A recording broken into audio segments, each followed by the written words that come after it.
7:55 in the evening, the 20th of March, 1974. The Mall, London, damp with a kind of early spring rain that does not quite commit to falling. A chauffeured princess limousine is moving at a steady pace back toward Buckingham Palace, carrying Princess Anne and her husband of 4 months, Captain Mark Phillips, home from a charity film screening at Sudbury House. Anne is 23 years old. She is wearing a long evening dress. She is, by every account of the people who would shortly be bleeding around her, entirely unconcerned with the evening that had just passed, and entirely unprepared for the evening about to begin. A white Ford Escort swerves out of the traffic and cuts directly across the limousine's path. The chauffeur, Alex Callender, brakes hard. A man steps from the Escort, holding 2 pistols. His name is Ian Ball. He is 26 years old, and he has rented a room in Fleet Street, prepared handcuffs, and written a ransom note demanding £2 million, which he intends to give, he will later say, to the National Health Service. What follows takes less than 2 minutes and produces 4 gunshot victims. Inspector James Beaton, Anne's personal protection officer, steps out of the front passenger seat and is shot in the shoulder almost immediately. He attempts to return fire. His pistol jams. He is shot again. Callender, the chauffeur, is shot trying to wrestle Ball away from the rear door. A passing journalist, Brian McConnell, who happens to be in a taxi behind the limousine, climbs out and walks toward the gunman, saying reportedly, "Look, old man, these are friends of mine, don't be silly." He is shot in the chest. Constable Michael Hills, a uniformed officer who has heard the commotion from his post at nearby St. James's Palace, runs across the road to intervene. He is shot in the stomach. Before he collapses, he calls in the emergency on his radio. Ball reaches the rear door of the limousine. He opens it. Inside, Mark Phillips is holding the door from the other side, trying to keep it closed. He loses the tug of war. Ball looks in at the Princess of the United Kingdom and says, "Come with me. I want you for £2 million. Anne, by every account given afterward, by every person in a position to know, does not scream, does not weep, does not freeze. She looks at him, and she answers in the dry, clipped voice that the British press will spend the next 20 years describing as surly, not bloody likely. In some retellings of the night, she adds 2 further words, addressed to the gunman with the 2 pistols who has just shot 4 men. Naff off. What happens next has the quality of farce, which is perhaps the only register in which the human mind can process what it has just survived. Ball grabs Anne's forearm and attempts to pull her bodily out of the car.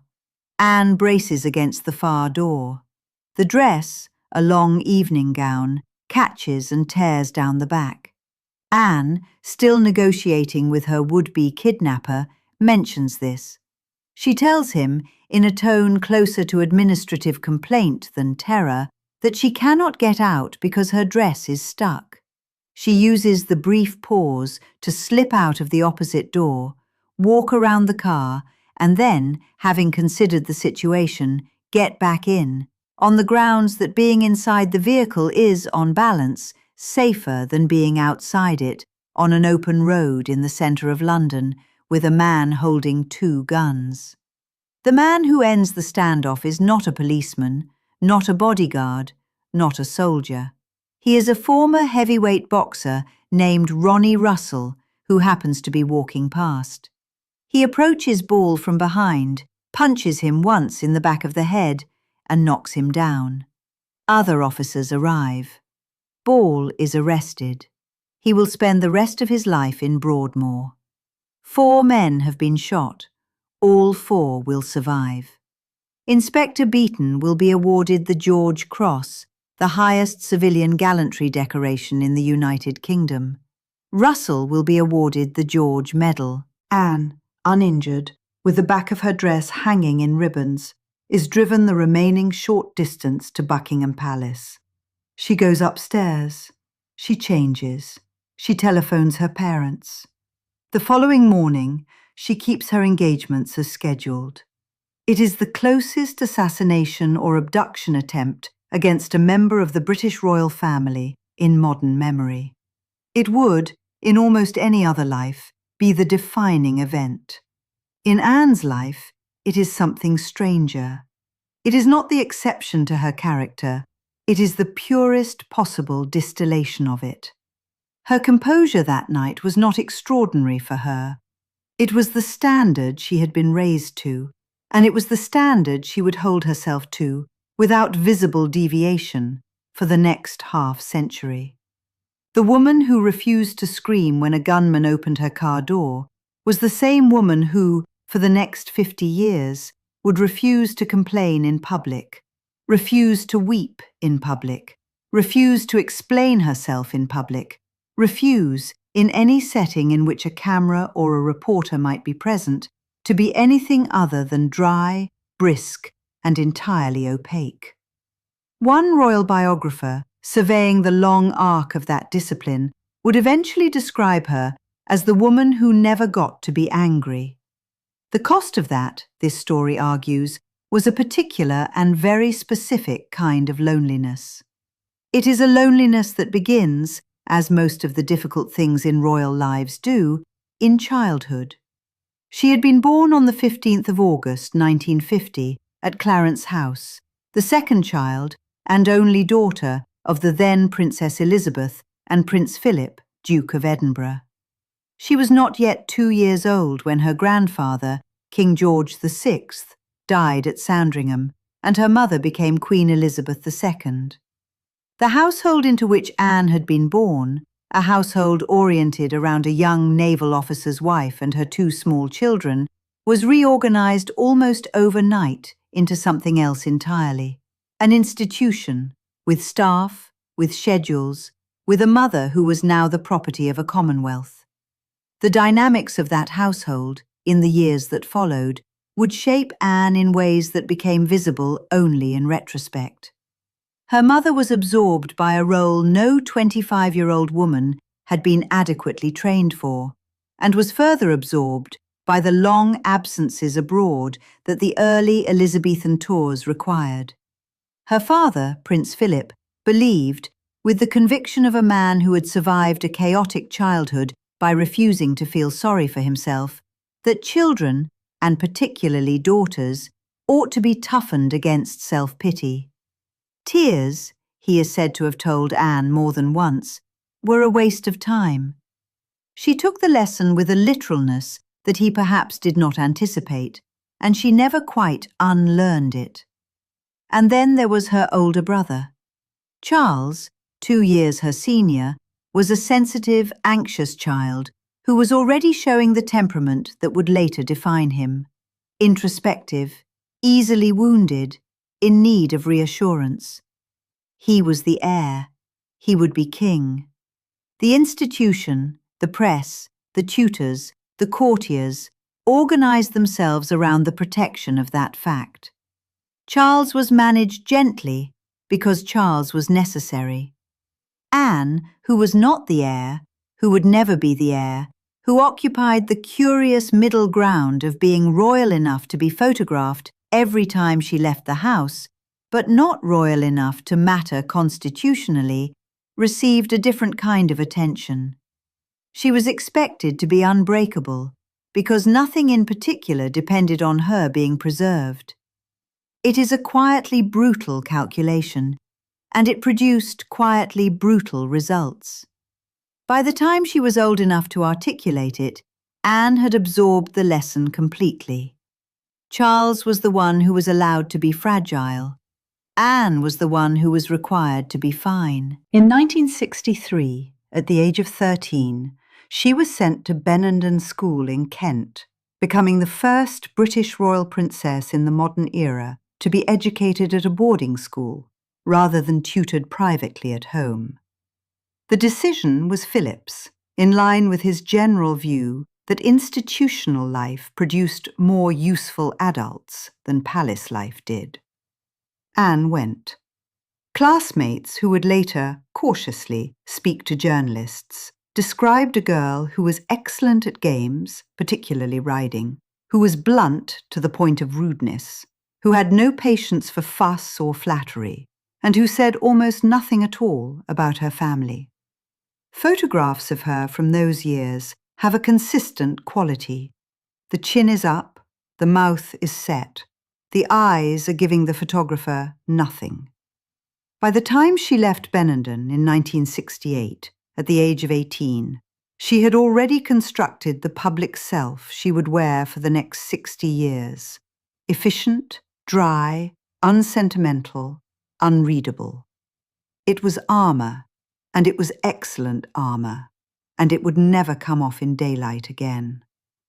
The question that the rest of this story will ask is a simple one, and it is the question that the press of her own era almost never thought to ask.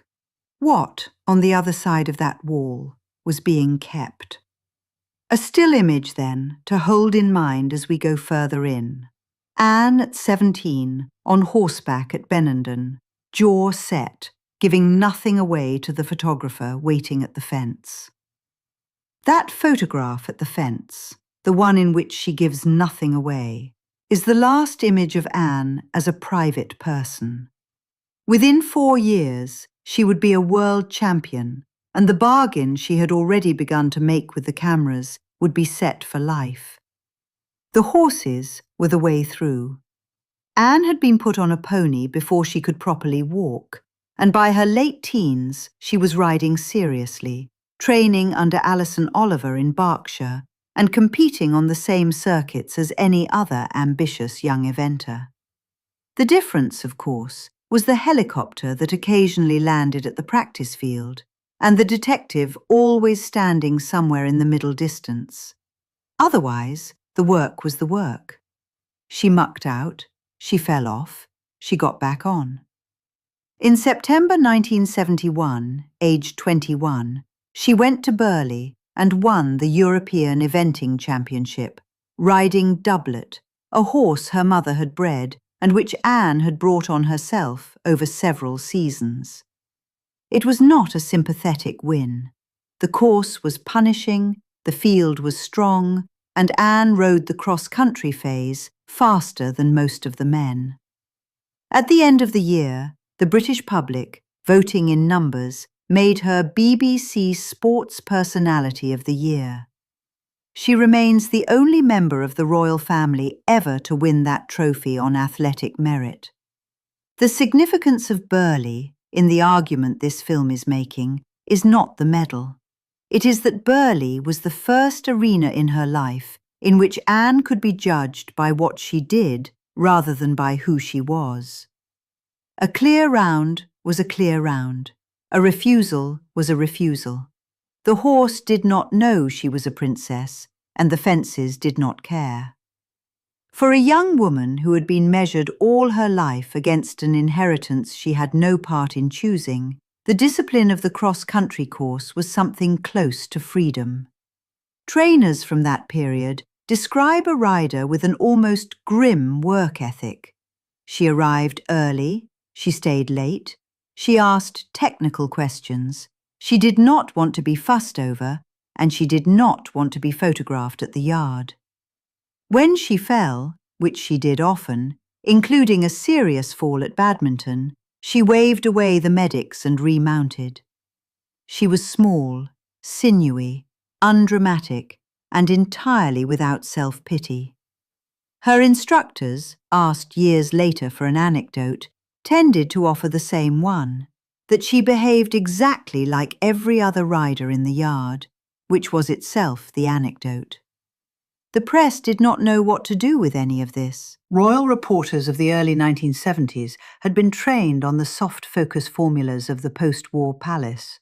The demure princess, the gracious smile, the rehearsed remark. Anne offered none of it. She answered questions with a syllable when a syllable would do. She looked at reporters as though they were holding her up on the way to somewhere more useful. Asked at one engagement what she thought of the crowd, she reportedly said she had not really noticed it. She was not being cruel, she was telling the truth. It was in this period that she delivered, with the straight face that would become her trademark, the line that probably summarizes her view of public life better than any biographer ever has. "When I appear in public," she said, "people expect me to neigh, grind my teeth, paw the ground and swish my tail, none of which is easy. The joke is a horsewoman's joke, and a hostage's joke at the same time. The crowd wanted an animal on display. She was offering them instead a working professional who would rather be at the yard." Fleet Street took its revenge by settling on a verdict and sticking to it. Anne was rude. Anne was surly. Anne was sour. Where her elder brother Charles was granted the language of sensitivity, and where a decade later Diana would be granted the language of vulnerability, Anne was granted the word miserable. And the word followed her around for the better part of 20 years. The image, once set, was almost impossible to shift, partly because Anne herself refused to do the work of shifting it. She would not pose. She would not soften. She would not explain. The famous flashpoint came at a horse trial in the mid-1970s, when a photographer who had been jostling her for hours shouted at her once too often to look his way. She turned, and she told him, audibly, to naff off. The phrase entered the language. Editors loved it because it confirmed the narrative they had already written. What the editors did not print, and what insiders at the event later confirmed, was that she had by that point been photographed for something close to 12 consecutive hours. The princess had said 2 words. The photographers had taken thousands of pictures. Only one of those numbers became the story. On the 14th of November 1973, she married Captain Mark Phillips at Westminster Abbey. An estimated 500 million people watched on television. Phillips was a fellow Olympic eventer, the son of a sausage manufacturer from Wiltshire, untitled, undramatic, decent. The Queen, by tradition, would have been expected to offer him an earldom, as was usual for a commoner marrying into the immediate family. Anne refused on his behalf. The press read the refusal as another instance of her famous froideur. Those who knew the couple read it differently. She was insisting, in the only way available to her, that her husband be allowed to remain the man she had actually chosen, rather than be turned overnight into a courtier. The same principle governed the children. Peter Phillips, born on the 15th of November 1977, was the first grandchild of a reigning British monarch in centuries to be born, at his mother's express insistence, a commoner. Zara Phillips, born on the 15th of May 1981, followed without title. The decision was deliberate, considered, and entirely Anne's. She wanted them to be able to go to school, to ride for their country if they were good enough, to marry whom they chose, to fail at things without it being news. It is, in retrospect, the first major decision of her adult life that the public would eventually read correctly. She was trying to spare her children precisely what she had not been spared. It is worth pausing here on the kidnap attempt, because the way Anne handled the aftermath tells you almost everything about the way she would handle the next 50 years. Inspector James Beaton, who had taken a bullet in the shoulder, protecting her on the Mall on 20th of March 1974, was awarded the George Cross, the highest civilian award for gallantry in the United Kingdom. Constable Michael Hills, shot in the stomach, received the George Medal. Ronnie Russell, the passerby who had punched Ian Ball in the back of the head, received the George Medal as well, reportedly presented by the Queen with the words that the medal was from the Queen of England and the thank you was from Anne's mother. Brian McConnell, the journalist who had stepped between Anne and the gunman, received the Queen's Gallantry Medal. Anne wrote private letters. Anne did not give interviews. Anne attended her engagement the following day. When asked, years afterwards, what she had felt as the gunman pulled at her arm and ordered her out of the car, she answered, with the same flat delivery she had used on the night itself, that she had been very annoyed because her dress had ripped. The dress was a long blue evening gown. The sleeve had torn at the shoulder when Ball pulled. That was, in her telling, the salient detail. This is the pattern the film is now in a position to name. Any emotion that might reasonably have been permitted to her, terror at the gun, grief for the men bleeding around her, rage at the man who had tried to take her, was metabolized, in public, into wry dismissal. She had been raised to feel publicly only what was useful, and a princess weeping over a torn sleeve is not useful. A princess making a joke about a torn sleeve, on the other hand, is reassuring. So she made the joke. She made versions of that joke, in various forms, for the rest of her working life. By the early 1980s, the marriage to Mark Phillips was, in any practical sense, over. The couple were increasingly living separate lives at Gatcombe Park, the Gloucestershire estate the Queen had bought for them in 1976, a working farm of some 700 acres, which Anne ran with the same lack of sentiment she brought to everything else. Phillips had his own interests, equestrian and otherwise. Anne had hers.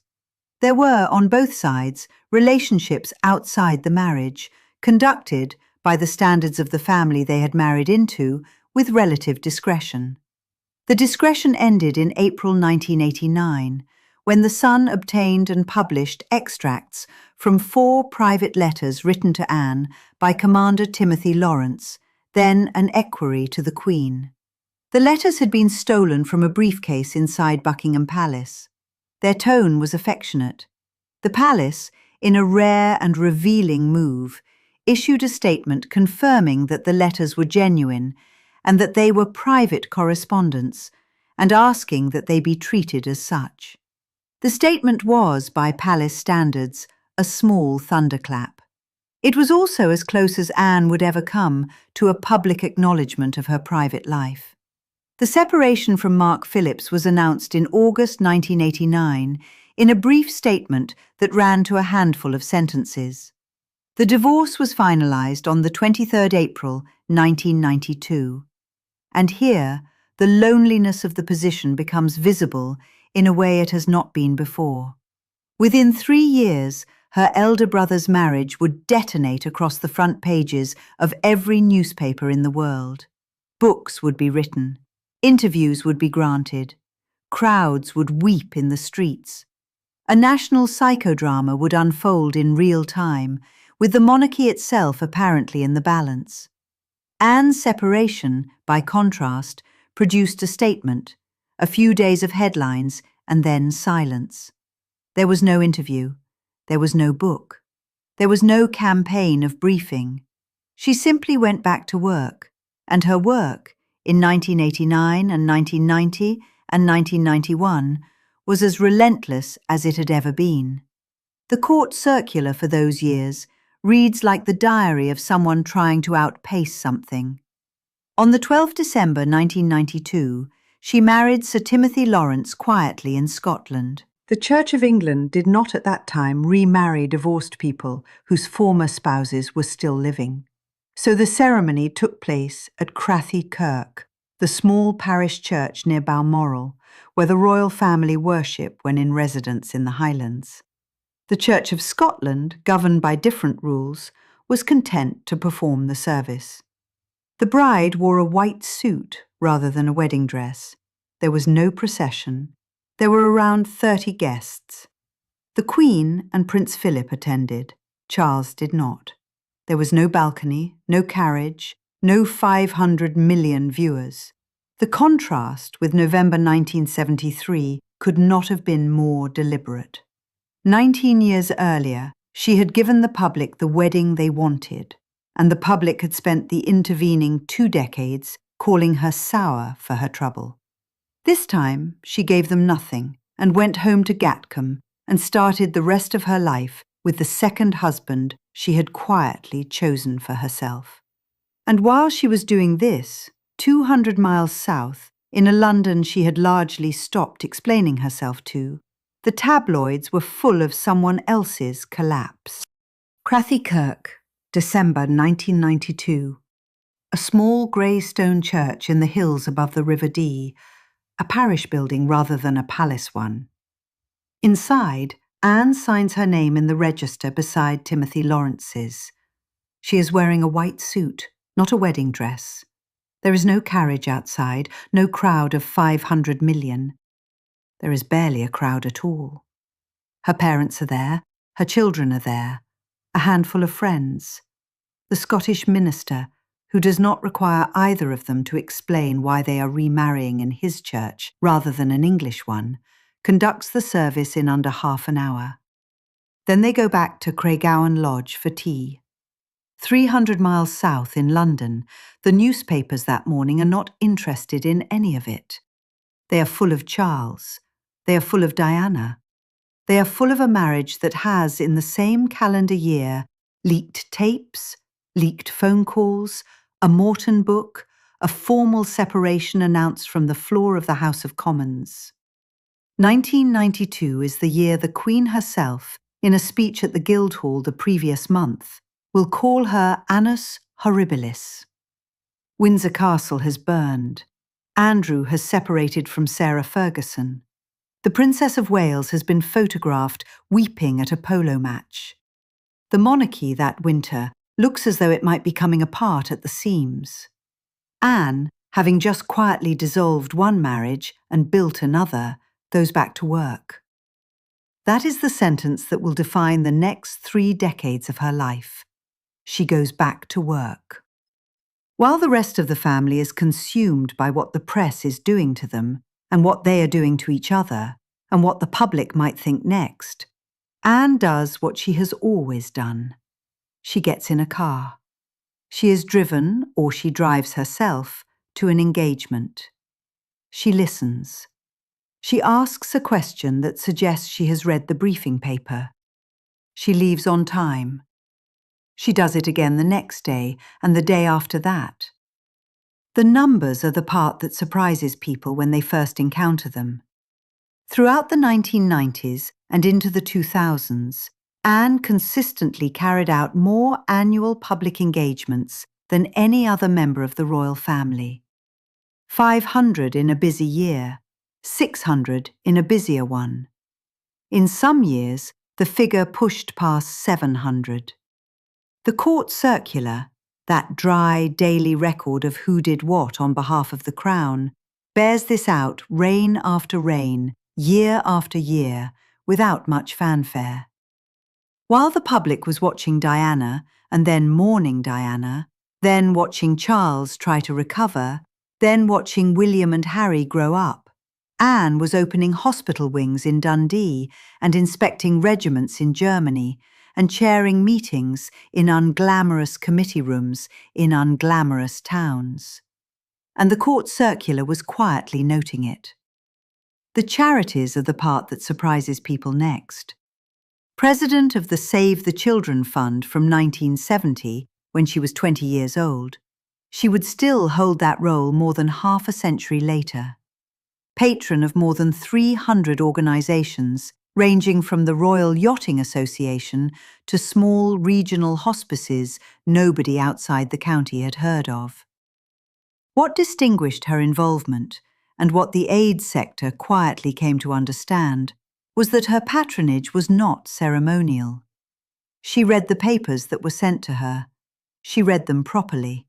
She asked technical questions about logistics, about funding gaps, about the difference between what a program claimed to do and what it actually did on the ground. Field workers in East Africa and South Asia and Central America have, over the years, given remarkably consistent accounts of being unnerved on first meeting her by how much she already knew before she walked into the room. There is a specific kind of anecdote that recurs in these accounts. Anne arriving on a field visit and refusing the special accommodation that local officials had arranged. Anne eating what the staff ate.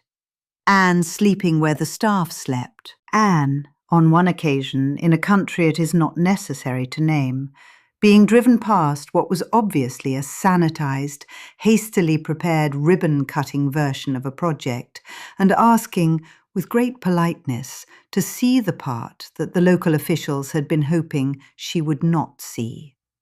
They took her to see it. She asked her questions. She thanked them. She did not make a scene.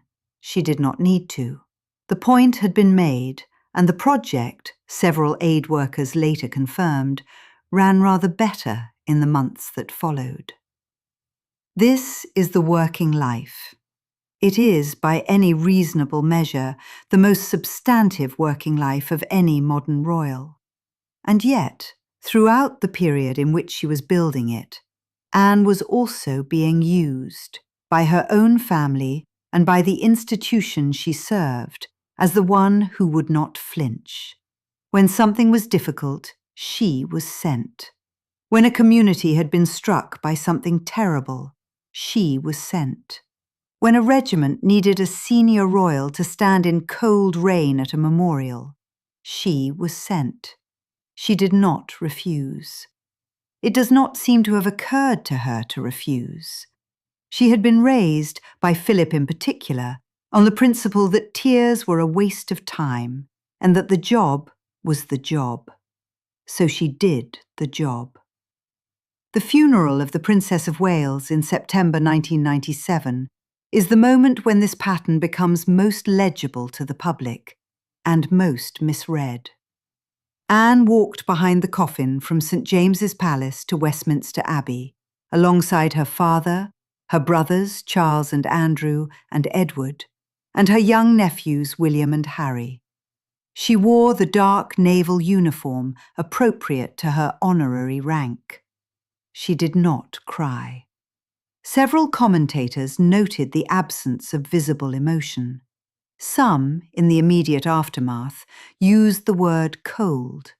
Others, later, with the benefit of more reflection, came to understand it as the only way she knew how to do the duty she had been given, by refusing to let the personal interrupt the public. Her sister-in-law had died in circumstances that almost everyone present found bewildering. Her nephews were walking in front of cameras behind their mother's coffin. Anne's job, as she understood it, was to be the adult who held the line. She held it. And the contrast, by this point in her life, had become the heart of the thing. Diana had been allowed, even encouraged, to be visibly emotional, and the public had adored her for it. Charles had been allowed to be visibly tormented, and the public, eventually, would forgive him for it. Anne, who had been raised by the same parents in the same palaces and trained by the same institution, had never been given the permission either of her brother or her sister-in-law had been given. She had been required from earliest childhood to be the one who held it together so that the others could afford to come apart. And the world, having required this of her for 40 years, repaid her by calling her cold. It is worth saying clearly, the reputation for sourness that Anne carried through the 1970s and 1980s, the headlines about her being miserable, the cartoons, the running joke that she always looked as though she had just smelled something unpleasant, were almost entirely a function of her refusal to perform an emotional life for strangers. She did not smile on cue. She did not weep on cue. She did not offer the warm, self-deprecating phrases that the modern royal role had begun to require. She did the work, and she went home, and she said as little as possible about either. Timothy Lawrence, the second husband, is the quiet counter-evidence to the public verdict. Friends of the couple, who have spoken sparingly but consistently over the years, describe the second marriage as the happiest period of Anne's adult life. Lawrence was, like her, a serving professional, a naval officer who had earned his rank rather than been handed it. He valued privacy. He valued competence. He valued the absence of fuss. The two of them lived, and still live, mostly at Gatcombe Park, the Gloucestershire estate the Queen had bought for Anne and Mark Phillips in 1976, and which Anne had simply kept. There are horses there. There are dogs. There are working farm buildings and muddy boots by the door. They give almost no interviews. There is no public mythology about their marriage, no documentary, no commemorative biography, which is exactly how Anne wanted it.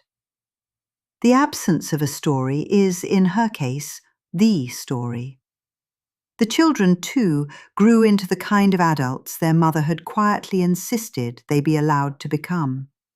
Peter Phillips, born in 1977, was the first grandchild of a reigning monarch in centuries to be born a commoner, because his mother had refused, against considerable institutional pressure, to accept a courtesy title for her husband or for her children. Zara Phillips, born in 1981, grew up the same way. Both were raised on a working estate, expected to do farm work in the school holidays, expected to ride and to fall off and to get back on, expected not to use being royal as either an excuse or a shield. Zara, in the rare interviews she has given, has said exactly that, in almost exactly those words. She has spoken about a mother who was strict, who was fair, who was undemonstrative, and who was absolutely reliable. Peter has said much the same. Neither of them has ever publicly complained about their upbringing, which, in a family whose recent history includes a great many public complaints about upbringings, is its own kind of testimony. By the early 2010s, something began to shift in the way Anne was written about. The same newspapers that had spent 30 years calling her sour started, gradually, to call her something else. The hardest working royal, the unsung Princess Royal, the one who actually gets things done. Long profile pieces appeared in publications that had once cheerfully mocked her, attempting a kind of belated reassessment. Younger readers, who had no memory of the naff-off headlines of the 70s, encountered her for the first time as a figure of quiet authority, and were puzzled to learn that she had ever been unpopular. Documentaries about the royal family began to include grudgingly admiring segments about her diary, her stamina, her refusal to retire, her habit of driving herself to engagements in a Land Rover with a single protection officer in the passenger seat rather than a motorcade. The reassessment was overdue. It was also, in a particular sense, beside the point, because Anne had never, at any stage of any of it, been doing the work for the press. She had not been doing it for the public. She had not been doing it, as far as one can tell from a lifetime of evidence, for approval of any kind from anyone. She had been doing it because she had been told very early that the job was the job, and she had believed it, and she had organized the whole of her adult life around that belief. The fact that the world had finally noticed was nice. It was not, however, the reason. It had never been the reason. And so we arrive at the image that Part 3 has been building toward. Anne in her 60s, then her early 70s, at the wheel of a Land Rover at Gatcombe, the dogs in the back, the engagement schedule on the passenger seat, no entourage worth mentioning, driving herself out through the estate gates and onto an ordinary Gloucestershire road to do another day of the work. She had stopped needing approval, if she had ever needed it, roughly 40 years earlier. She was, by this point, simply the woman she had always been going to become. She drives herself. That is the detail to hold. Anne in her 60s, then her 70s, at the wheel of a Land Rover on the lanes around Gatcombe Park. No entourage, no outrider, no fuss. On her way to open a hospice or inspect a regiment or sit through a charity board meeting in which she will, as usual, have read the papers more carefully than anyone else in the room. The woman who refused to be taken from a car on the Mall in 1974 has spent the half-century since refusing, in a quieter way, to be driven anywhere she has not chosen to go. By the late summer of 2022, that life enters its final, formal chapter. On the 8th of September, at Balmoral, Queen Elizabeth II dies. Of the 4 children, Anne is the one who has been most consistently present in the last days. She is in Scotland. She is in the room. And in the hours and weeks that follow, she accompanies her mother's coffin on every leg of its long journey home, from Balmoral to Edinburgh, from Edinburgh to London, standing or walking or sitting in silence as the country lines the roads. The cameras catch a face that gives almost nothing away, which is the face the cameras have been catching for 60 years. Some days later, she releases a short written statement. It is brief and almost shy. She writes that being able to share her mother's last 24 hours was an honor and a privilege. For Anne, that is unguarded language. It reads, even now, like a door opened briefly onto a private room and then closed again, with the same competent quietness with which she does everything else. She returns to work almost at once. Under her brother, now King Charles III, the engagements continue at a pace that would exhaust people 30 years her junior. Regiments, hospitals, maritime charities, Save the Children still, more than 50 years after she first took it on at the age of 20. The court circular keeps recording her, week after week, as it has for decades, with the same flat understatement. The Princess Royal visited, the Princess Royal opened, the Princess Royal attended.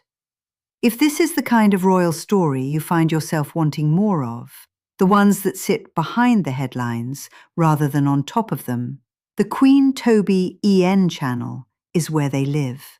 A subscribe helps more of them find their way to you, and that is the only ask. Now back to Anne. Return, one last time, to the Mall on the evening of the 20th of March, 1974. A white Ford Escort across the road, a man with 2 pistols at the door, 4 men bleeding on the tarmac for her sake. A young woman inside the car, 23 years old, calmly refusing to step out, more put out by a torn dress than by the gun in her face. That 90 seconds is not an aberration in her life. It is a concentrated version of it. Every quality she would be praised for, and every quality she would be punished for, was already fully formed by the time Ronnie Russell's fist landed on the back of Ian Ball's head. The composure, the dryness, the refusal to perform fear, the instinct, even in extremis, to deflect the moment with a joke about a dress. The phrase that titles all of this, the woman who never got to be angry, deserves, at the end, to be examined more carefully than a phrase usually is. It does not mean that Anne never felt anger. People who have worked closely with her describe a sharp tongue, a low tolerance for incompetence, a capacity to end a conversation with a single look. Stable hands, equerries, charity directors, journalists who pushed a question too far, all have stories. She is not, and has never been, a placid woman. The point is narrower and harder. The point is that the public version of Anne was never permitted to express what the private version of Anne unquestionably felt.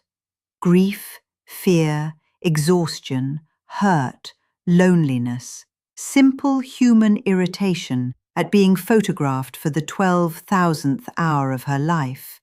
All of it had to be metabolized somewhere out of view, or turned into a wry one-liner, or simply not acknowledged at all. That is a discipline. It is also, over a lifetime, a kind of erosion. The cost of being the one who never flinches is that no one learns to ask whether you would like, occasionally, to flinch. The cost of being the reliable sibling is that the family begins to organize itself around your reliability. The cost of being the daughter who does not cry is that you become, in the household imagination, the daughter who does not need to. Philip's old line, that tears were a waste of time, was absorbed by his only daughter so completely that by adulthood she was using it on herself. The loneliness, then, was structural rather than personal. It was not that Anne lacked people who loved her. She had Timothy Lawrence, by every account, a husband who suited her exactly, private, competent, unimpressed by ceremony, content to share a life on a Gloucestershire estate without requiring it to be narrated to anyone. She had Peter and Zara, raised deliberately without titles, raised to muck out stables and take ordinary jobs, and use the word mother rather than any other. She had a tight circle from the horse world, friendships that predated her fame and survived it precisely because they had never depended on it. She was not, in any ordinary sense, an isolated woman. The loneliness was of a different order. It was the loneliness of the role she had been handed at birth and had executed without complaint for 7 decades. The role required her to be the member of the family nobody had to worry about. And the member of the family nobody has to worry about is, by simple arithmetic, the member of the family nobody quite remembers to check on. Charles was checked on because Charles was anguished. Diana was checked on because Diana made sure of it. Andrew was checked on because Andrew was a problem. Edward was checked on because Edward was the baby. Anne, who was none of these things, who was instead the one who turned up on time and did the work and went home, slipped through the gaps in the family's attention in the way that competent people always do. The press took longer to understand her than they should have. For 2 decades they called her sour, surly, miserable, rude. The reassessment, when it began to arrive in the 2010s, was overdue and slightly embarrassed about itself. The hardest working royal, the unsung Princess Royal, the one who actually gets things done. The headlines reversed polarity without quite admitting that they had been wrong for 30 years. Anne, characteristically, gave no interviews thanking anyone for the change of tone. She had not been doing any of it for the press. She had never been doing any of it for the press. That was, in fact, the entire point. She is 74 now. She continues to outwork royals half her age.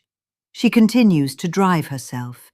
She continues to wear, in public, the face she settled on as a teenager at Benenden, the face that gives nothing away to the photographer waiting at the fence.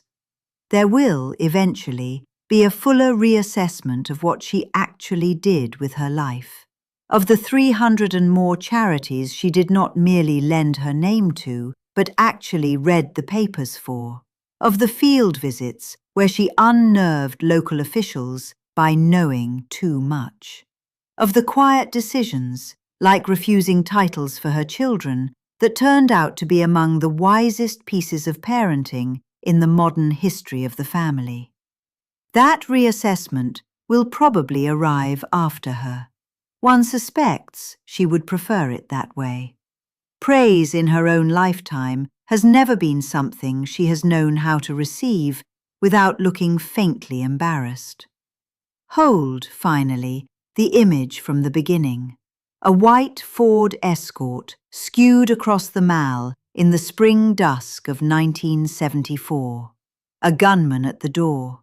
a young woman in a torn evening dress who looks at him and declines, in 2 short syllables, to go anywhere with him. She walked out of that car and into the rest of her life. And she carried herself from that night to this one, as though she had decided very early that the only way to survive being a princess was to refuse, absolutely and on principle, to need anything from anyone. Not sympathy, not reassurance, not credit, not even, in the end, to be understood. It was a kind of strength. Almost no one in her generation of the family possessed it in the same measure. It was also, lived out over 74 years, a kind of solitude. And the uncomfortable thing, the thing the evidence will not quite let us put down, is that those 2 qualities in her case were never separable. The discipline that made her admirable was the same discipline that made her unreachable. And the question that lingers after all the engagements and all the horses and all the silence is whether anyone in the whole long course of her life was ever quite allowed to ask her how she was and to wait for an honest